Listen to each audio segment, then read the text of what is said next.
Chapter 6, Fundamental Rights and Duties. In the previous chapter, we studied how the Constitution of India was written. We also studied the main objectives of the Constitution. One way of ensuring that the objectives are achieved is to guarantee fundamental rights to the citizens. In this chapter, we shall study the rights included in the Constitution and why they are important. Introduction. Today, most countries, through their constitutions, grant rights to the citizens. The aim of such rights is to help in the all-round development of the people. Rights are necessary also for strengthening democracy. The fundamental rights, therefore, constitute a very important part of a constitution. I thought that uprisings in Tunisia or Egypt took place because those governments did not accept people's rights.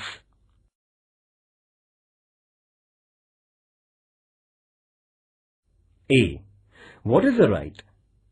When we say that a person has a right, we mean that the person can engage in a certain act and that others accept that behavior. Having a right also means that the person can expect specific behavior from other persons and from the government. Thus, rights can come into being only when other members of society and the government accept certain obligations. You must have seen that there is a silent zone near hospitals. This is a regulation local authorities declare that you cannot blow horns while passing through the silent zone. This regulation comes in the backdrop of a socially accepted idea that patients in the hospital need silence and that they are entitled to rest and recuperation in peace. Thus, the patient's claim to rest is accepted by society, and then a regulation is made to enforce that claim. Society accepts various such claims mainly when they are seen as reasonable. In other words, rights require in the first place an agreement among members of the society over what are reasonable claims of its members. Then, it also requires legal provisions for ensuring the rights. Such legal provisions include limits on the powers of the government.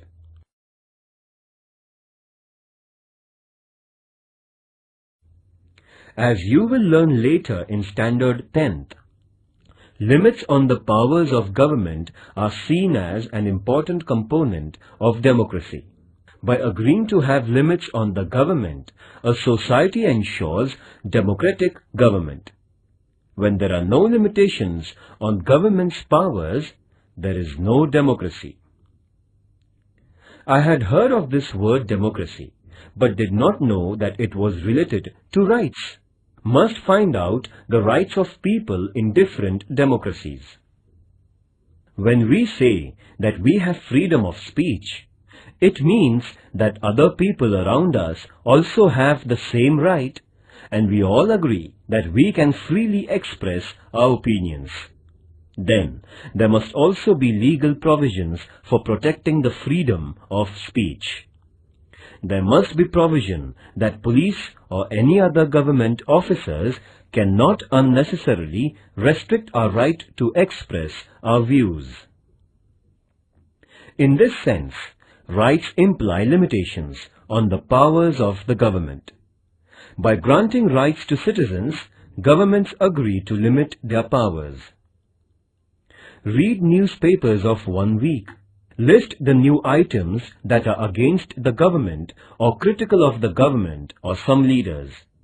What would happen if the government said that you cannot publish any news that is against the government or cannot publish news items that criticize the government? By allowing publication of news opposed to it, the government accepts certain limitations. This is also known as freedom of the press. This freedom is part of a freedom of speech.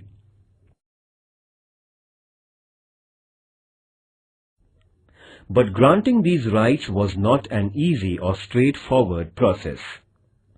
In many countries, people engaged in struggles with their rulers for long periods before they could get their rights. When the Constitution of the United States was written in 1787, the idea of rights also existed. But that Constitution originally did not mention any rights because makers of that Constitution felt that rights are already there and do not need mention in the Constitution. But on the demands of citizens, a Bill of Rights was subsequently included in the US Constitution, that is, in 1791. Since that time, it has become customary to include rights in the Constitution of a country. The Constitution of India includes a detailed list of rights. These are called fundamental rights. This means that these rights are of fundamental importance. They are so important that the government cannot take away these rights. Long back in 1215, the British monarch had to agree to some restrictions over the monarchical powers. This agreement is famous as the Magna Charta, a charter agreed by the king. Even after this, there were many struggles in England between the people and the monarch. Those struggles resulted into many more limits on the powers of the king or queen. Ultimately, these struggles led to democracy and acceptance of citizens' rights. In 1776, the American people declared their independence from England. That declaration is known as the Declaration of Independence, in which it was asserted that certain rights of human beings were inalienable, meaning that nobody could take those rights away. Similarly, the French Revolution of 1789 also underlined the importance of rights through the Declaration of Rights of Man and of the Citizens. The French Revolution led to abolition of the monarchy and the rise of democracy in France. In what way rights are related to democracy?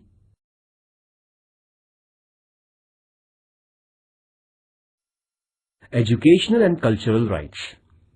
India is full of diversity. People in a country speak different languages, follow different religions, adopt different cultural practices, and celebrate different festivals. This is possible only when we do not force people to give up their own cultural practices and adopt the culture of the majority. In every part of the country, some cultural or linguistic groups will be in a minority. Do they have to follow the culture of the majority? Freedom means that minorities should be free to adopt and practice their own culture. The Constitution has guaranteed such cultural diversity by protecting educational and cultural rights of minorities. A group belonging to language-based minority or religious minority will have the right to protect its culture and to form educational institutions.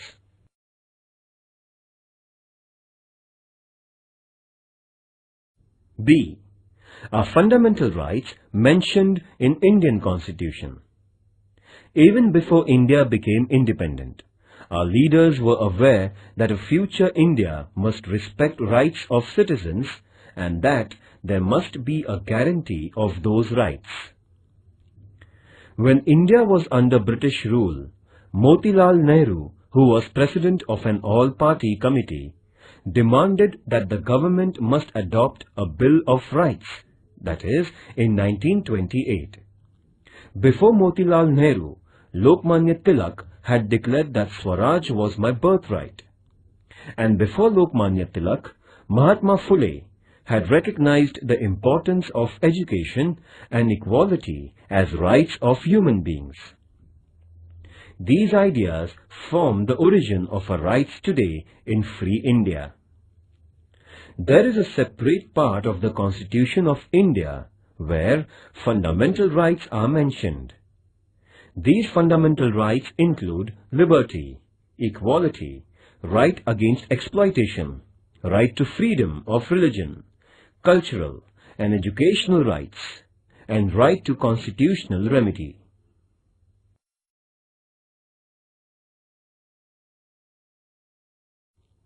C. Human rights. It is now internationally accepted that every human being has certain rights. These are described as human rights. It is also accepted now that human rights should be adopted and guaranteed by every country, and necessary mechanism for protection of human rights should be created. In the year 1948, the United Nations adopted the Universal Declaration of Human Rights, 10th December 1948. This day is celebrated every year as Human Rights Day.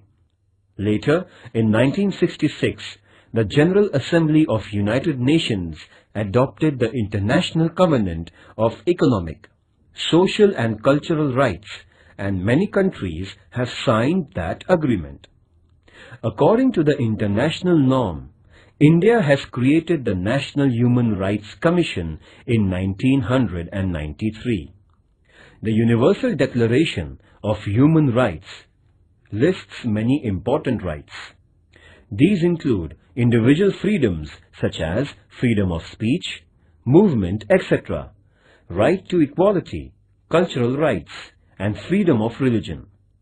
Besides this, Declaration also includes wide-ranging rights such as right to work, right to rest and leisure, right to education, etc. The purpose is to ensure a balanced development of every individual and ensuring equal worth of all persons. Dignity and justice for all of us, this is the motto of the Universal Declaration of Human Rights. Activity. Using Internet, find out countries that have adopted the Declaration of Human Rights. For information about the number of countries that have signed the International Covenant, access the UN website.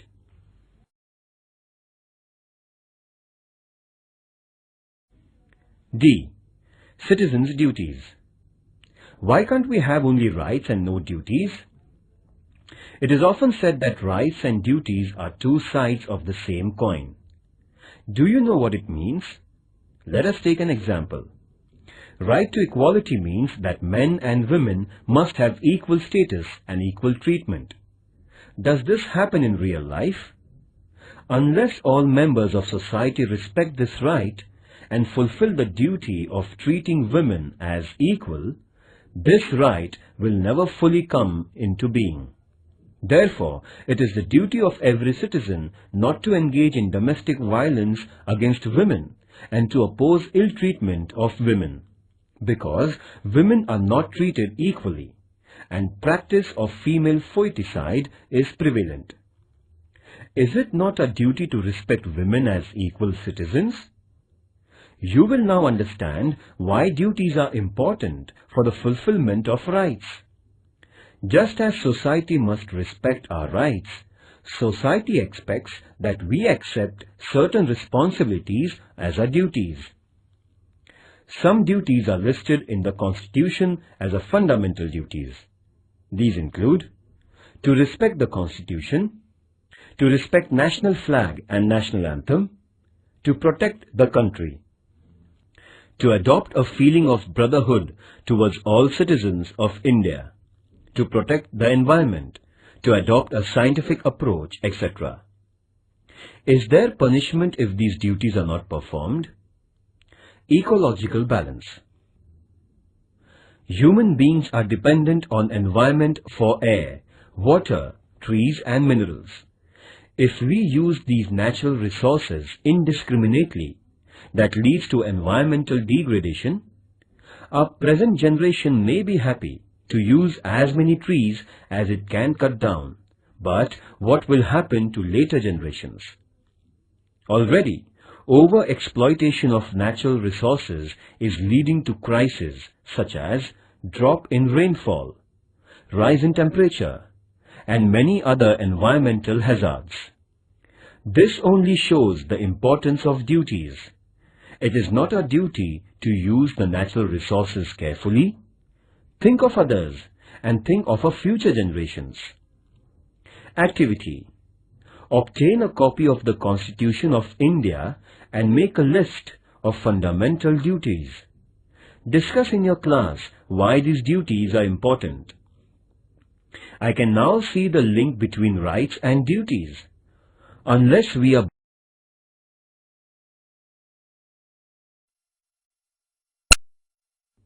right to equality. Democratic government means that the government is not arbitrary. It works according to rules and regulations. But what if rules were only applied to some people and not to some others? It would still be an arbitrary government. Therefore, there must be the same rules for everyone. This is the principle of equality before laws. Our Constitution guarantees that all persons will be treated equally by the government. Equality means that persons will not be treated differently just because of their gender, religion or caste, etc. Right to equality also means that everyone will get equal opportunities.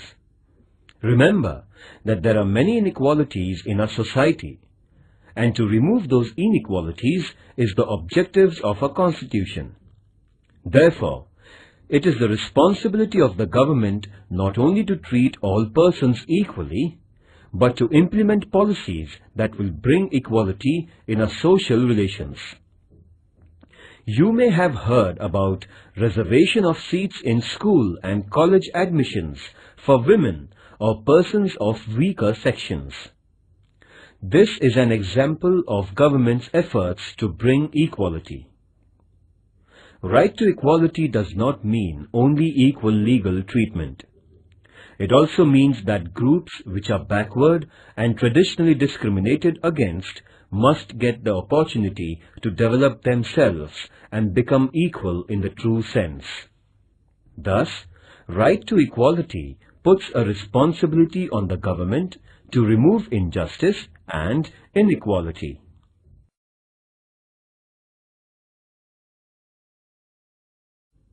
Right to freedom of religion. In India, people follow different religious practices, but the government does not support or oppose any religion. Every person is free to follow any religion and pray according to her or his religion and also propagate their religion. The government will not differentiate between persons of different religions only on ground of their religion. And because there is no religion which is the official religion of our country, government or government-aided institutions will not force us to follow any particular religious practice. Government also does not itself preach any religion or give religious education in schools aided by it.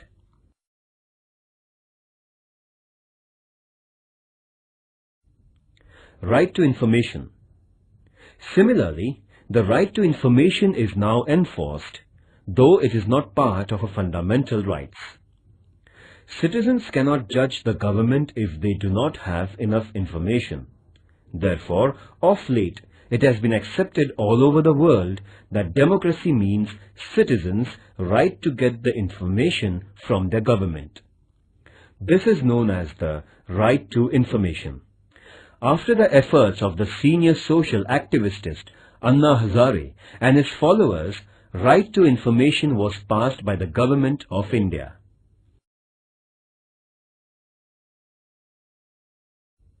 Right to liberty. Right to life is one of the most important rights of the individual. Our Constitution guarantees this right.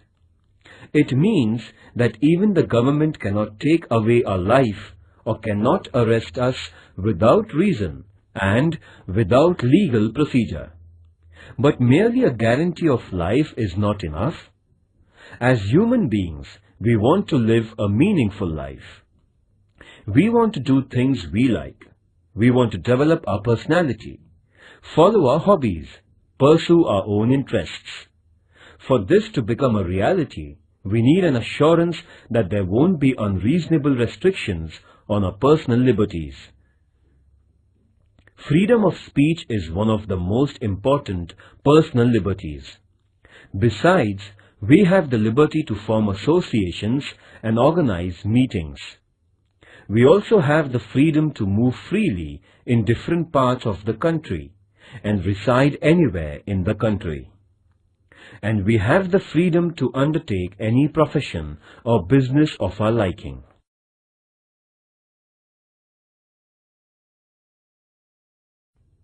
Right to constitutional protection.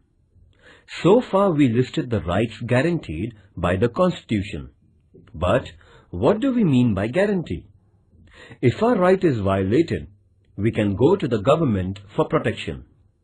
But what will happen if some officer or the government itself violated or did not respect our rights? In such situation, we have the right to move the courts. This is also called as right to constitutional remedy. Court will decide if the government has wrongly interfered with our rights, and if so, ask the government not to do so. Judiciary is the protector of our rights. This provision makes our fundamental rights truly guaranteed.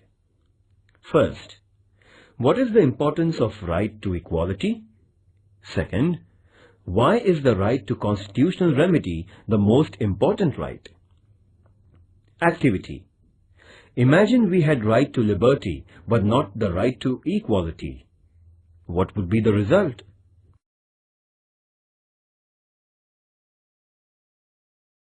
Right against exploitation.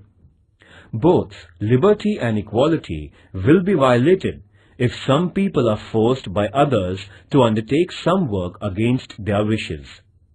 Because of poverty, there used to be many people who would take loans from private moneylenders, and the moneylenders would then force them to work without payments until the loan and interest are repaid. This practice was known as forced labor or wait. The Constitution has declared such practices as illegal. There will be no slavery in any form, and nobody will be treated as a bonded labor. Another fallout of poverty is that children from poor families are required to undertake work and earn money. As a result, children are sometimes employed in very hard and dangerous jobs, such as the job of making firecrackers. The Constitution has banned such practices because these involve exploitation of children. Children below the age of 14 years of age cannot be employed in hazardous jobs.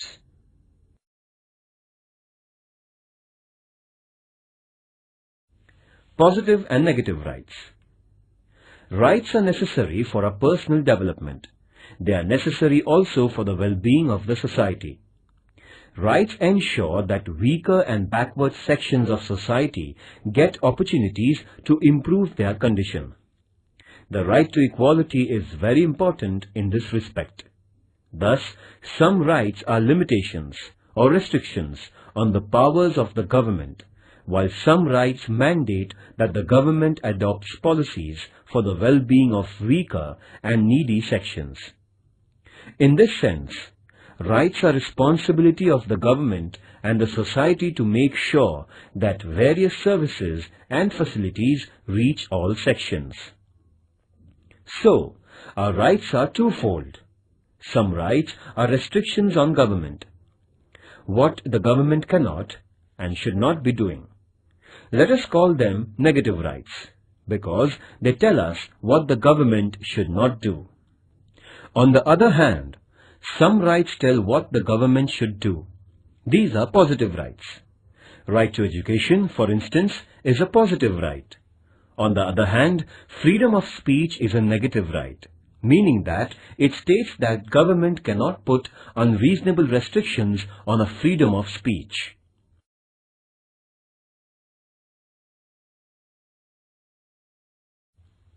Other rights. The idea of rights does not stop only at fundamental rights. For instance, we know that citizens of India enjoy the right to vote. This right is not listed in fundamental rights, but it is part of our constitutional rights. Even after the Constitution was written, the scope of our rights has been expanded. For example, we now have the right to education. Under this right, all children between the age of 6 and 14 are entitled to education. Activity. Collect the information about right to education. Discuss in your class the importance of right to education.